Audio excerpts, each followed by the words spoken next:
জয় গুরু। ওম শ্রী পরমাত্মনে নমঃ। সকলকে জানাই শুভেচ্ছা এবং যথাস্থানে প্রণাম।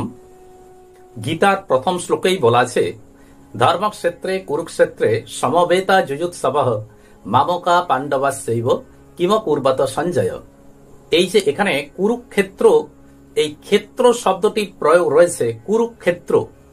তো এই ক্ষেত্রটি কোথায়? এই ক্ষেত্রটির প্রকৃত স্থান এটি কোথায় অবস্থিত? এটা অবশ্যই একটা গুরুত্বপূর্ণ বিষয়, একটা গুরুত্বপূর্ণ প্রশ্ন। আর আরো একটা চিন্তার বিষয় যে আমরা দেখি মহাভারতে বলা আছে যে পঞ্চ পাণ্ডবগণ যখন স্বর্গারোহণে গেলেন তখন কেবলমাত্র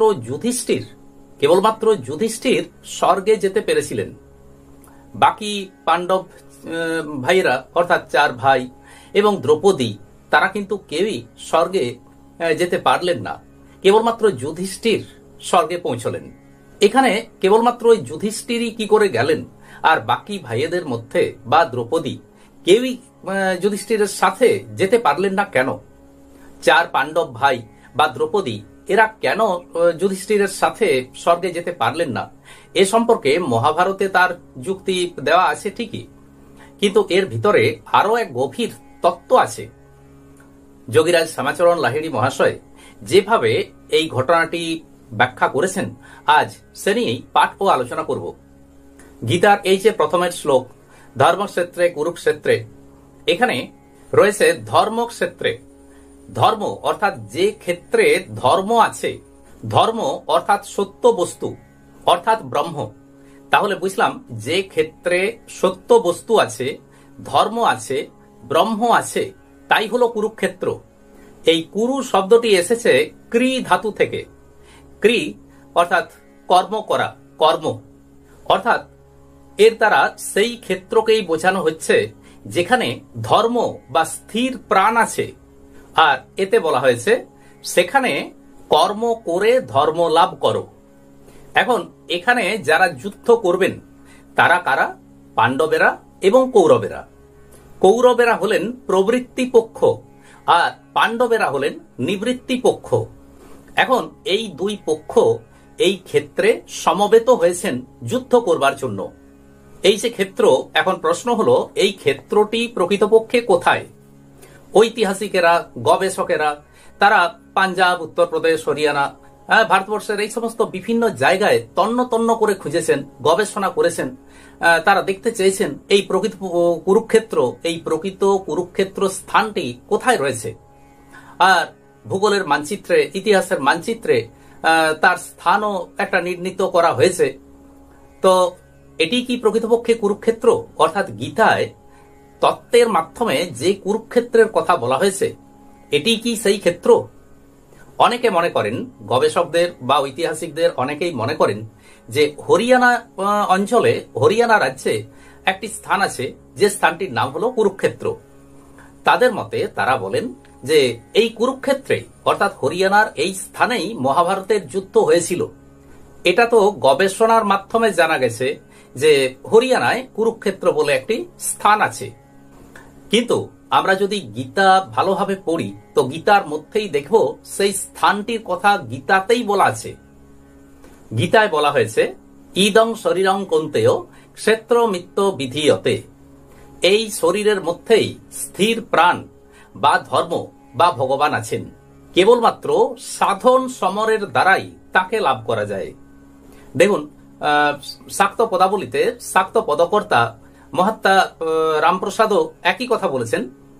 এমন মানব জমিন রইল পতিত, আবাদ করলে ফলতো সোনা। তিনিও এই মানব শরীরকে আবাদ করার কথা বলেছেন। অর্থাৎ এই মানব শরীরে যদি সাধনা করা যায় তাহলেই তাকে পাওয়া যায়। আবার দেখুন, জ্ঞান সংকলনী তন্ত্রেও একই কথা বলা আছে, ব্রহ্মাণ্ড লক্ষণং সর্বং দেহ মধ্যে ব্যবস্থিতম। অর্থাৎ এই ব্রহ্মাণ্ডের যা কিছু লক্ষণ তা সবকিছুই এই শরীরের মধ্যেই বিদ্যমান। অর্থাৎ দেহের বাইরে কোনো কিছুকে জানা যায় না। যোগের মাধ্যমে নিজের অন্তর জগতে যদি পৌঁছানো যায়, ডুব দেওয়া যায়, তবেই সেই সত্য বস্তু বা ধর্ম বা ভগবানকে জানা যায় এবং তা যোগের মাধ্যমেই সম্ভব। আর যে কারণে ভগবান শ্রীকৃষ্ণ অর্জুনকে বারবার বলেছেন, অর্জুন তুমি যোগী হও, অর্জুন তুমি যোগী হও। এবার প্রশ্ন হলো যে পঞ্চ পাণ্ডবেরা যখন স্বর্গারোহণে গেলেন তখন একমাত্র যুধিষ্ঠির স্বর্গে পৌঁছতে পেরেছিলেন, আর বাকি ভাইয়েদের এবং দ্রৌপদীর পতন ঘটেছিল। কেন এমনটা হলো এটি জানার আগে আমাদেরকে বুঝতে হবে যে এই যে ভগবান শ্রীকৃষ্ণ, যুধিষ্ঠির, ভীম, অর্জুন, এরা কারা? প্রকৃতপক্ষে এরা কে বা কারা?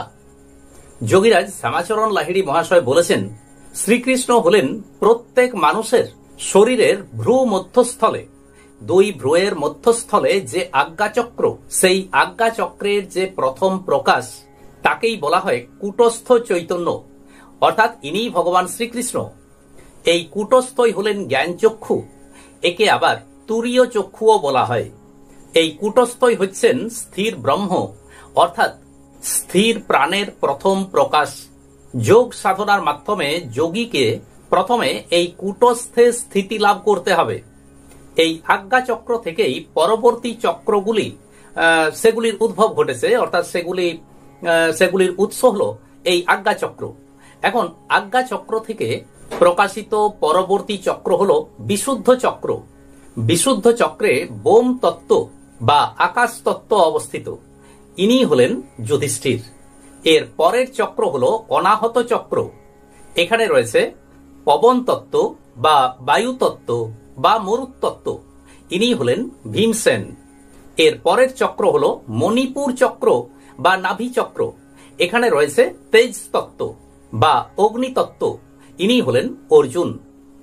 এর পরের চক্র হলো স্বাধিষ্ঠান চক্র, এটি হলো জল তত্ত্ব বা অপতত্ত্ব, এখানে রয়েছেন নকুল। এবং পরের চক্র মূলাধার চক্রে রয়েছে ক্ষিতি তত্ত্ব, ইনি হলেন সহদেব। বিশুদ্ধ চক্রে অবস্থিত যে আকাশ তত্ত্ব তা হলেন যুধিষ্ঠির, অর্থাৎ ধর্ম বা স্থির প্রাণ। এই চক্রটি সরাসরি কূটস্থ থেকে উৎপন্ন হয়েছে। এই আকাশ তত্ত্ব অর্থাৎ যুধিষ্ঠির বা ধর্ম বা স্থির প্রাণ কূটস্থ থেকে সরাসরি জাত, আর সেই কারণেই যুধিষ্ঠিরকে বলা হয় ধর্মপুত্র। এখন এই কূটস্থই হলো ধর্ম, তাই যুধিষ্ঠিরই একমাত্র পঞ্চপাণ্ডবদের মধ্যে একমাত্র যুধিষ্ঠিরই স্বর্গে পৌঁছতে পেরেছিলেন। স্বর্গ অর্থাৎ আজ্ঞাচক্র বা শূন্য তত্ত্ব। যুধিষ্ঠিরের পরের ভাই হলেন ভীম। ভীম হলেন পবনপুত্র বা বায়ুতত্ত্ব। এই বায়ুতত্ত্ব অনাহত চক্রে অবস্থিত। এই অনাহত বা বায়ুতত্ত্বই হল নাদ ব্রহ্ম। যোগীগণ এই অনাহত বা নাদ তত্ত্বকে সাধনার মাধ্যমে বিশুদ্ধ তত্ত্বে অর্থাৎ কণ্ঠে মিলিয়ে দেন। কাজেই ভীম অর্থাৎ বায়ুতত্ত্বের স্বর্গে পৌঁছাবার পূর্বেই তার দেহের পতন ঘটে, অর্থাৎ সেটি বিশুদ্ধ তত্ত্বে মিলে যায়, আর সেই কারণেই ভীম স্বর্গে পৌঁছতে পারলেন না। এবার দেখুন তৃতীয় পাণ্ডব অর্থাৎ অর্জুন। অর্জুন হলেন অগ্নিপুত্র বা তেজ তত্ত্ব। এই অগ্নিতত্ত্ব মণিপুর বা নাভিতে বিদ্যমান। এই নাভি থেকেই তেজ সারা শরীরে ছড়িয়ে পড়ে। এখন সাধক যখন সাধনা করেন তখন তার সাধনার মাধ্যমে এই তেজস তত্ত্ব তার উপরের তত্ত্বে অর্থাৎ অনাহতে তা মিশে যায়, অর্থাৎ তার পক্ষে কূটস্থে পৌঁছানো সম্ভব নয়, আর সেই কারণেই অর্জুনেরও পতন ঘটল। অর্জুনও স্বর্গে যেতে পারলেন না। চতুর্থ পাণ্ডব হলেন নকুল, অর্থাৎ জল তত্ত্ব, যা স্বাধিষ্ঠানে অবস্থিত। ঠিক আগের মতোই, অর্থাৎ এই জল তত্ত্ব তার উপরের তত্ত্বে মণিপুরে অর্থাৎ তেজের মধ্যে মিশে যায়। তার পক্ষে কূটস্থে পৌঁছানো সম্ভব নয়, আর সেই কারণেই নকুলও স্বর্গে যেতে পারলেন না। পঞ্চম পাণ্ডব অর্থাৎ সহদেব হলেন ক্ষিতি তত্ত্ব অর্থাৎ মৃত্তিকা তত্ত্ব, যা মূলাধারে অবস্থিত। ঠিক আগের মতোই এই মূলাধার তত্ত্ব অর্থাৎ এই ক্ষিতি তত্ত্ব এটি মিশে যায় তার আগের তত্ত্বে অর্থাৎ জল তত্ত্বে। তাই সহদেবের পক্ষেও স্বর্গে অর্থাৎ কূটস্থে পৌঁছানো সম্ভব হলো না। কাজেই আমরা বুঝতে পারলাম এই যে ক্ষিতি, অপ, তেজ, মরুত, বোম, এই যে পঞ্চতত্ত্ব, পঞ্চ মহাভূত, এরাই হলেন পাণ্ডব। এই তত্ত্বগুলোই পঞ্চ পাণ্ডব, যা এই মানব দেহের মধ্যেই বর্তমান। এগুলি মূলাধার, স্বাধিষ্ঠান, মণিপুর, অনাহত ও বিশুদ্ধ চক্রে অবস্থিত প্রাণের চঞ্চল দিকের এই যে 5 তত্ত্ব, এই 5 তত্ত্বের সমষ্টিকেই বলা হয় প্রকৃতি। এই প্রকৃতিকেই বলা হয়েছে দ্রৌপদী। দ্রৌপদী দ্রৌপদী, 2 পদ যার, অর্থাৎ ইড়া এবং পিংলা। তাই এই পঞ্চপাণ্ডব মিলিতভাবে এই প্রকৃতি রূপা দ্রৌপদীকে পত্নী রূপে লাভ করেছিলেন। এই পঞ্চপাণ্ডব এবং দ্রৌপদী, এদের সকলের যিনি কন্ট্রোলার, যিনি এদের মূল মালিক, তিনি কোথায়? না, তিনি থাকেন আজ্ঞা চক্রের যে প্রথম প্রকাশ অর্থাৎ কূটস্থ, তিনি হলেন শ্রীকৃষ্ণ। যোগী যখন যোগ কর্ম করেন অর্থাৎ ধর্মযুদ্ধ করেন, তখন সেটি করে কে? মণিপুর চক্র অর্থাৎ নাভি চক্রে রয়েছে তেজ তত্ত্ব, অর্থাৎ এই তেজ তত্ত্ব হলেন অর্জুন। এই তেজ তত্ত্ব থেকে সারা শরীরে তেজ প্রবাহিত হয়, সেই তেজের দ্বারাই যোগ কর্ম করা হয়, অর্থাৎ অর্জুনের দ্বারাই সেই যোগ কর্মটি করা হচ্ছে, সেই ধর্মযুদ্ধটি করা হচ্ছে। অর্থাৎ অর্জুনই করবেন এই ধর্মযুদ্ধ, এই যোগ কর্ম। আর সেই কারণেই দেখুন গীতায় ভগবান শ্রীকৃষ্ণ কেবলমাত্র অর্জুনকেই এই গীতা জ্ঞান প্রদান করলেন। আর বাকি 4 ভাইকে, তো যুধিষ্ঠির তো ছিলেন ধর্মপুত্র, তিনি ভীমসেন ছিলেন, নকুল সহদেব ছিলেন, কিন্তু তাদেরকে শ্রীকৃষ্ণ এই গীতা জ্ঞান দান করলেন না, দিলেন কেবলমাত্র অর্জুনকে।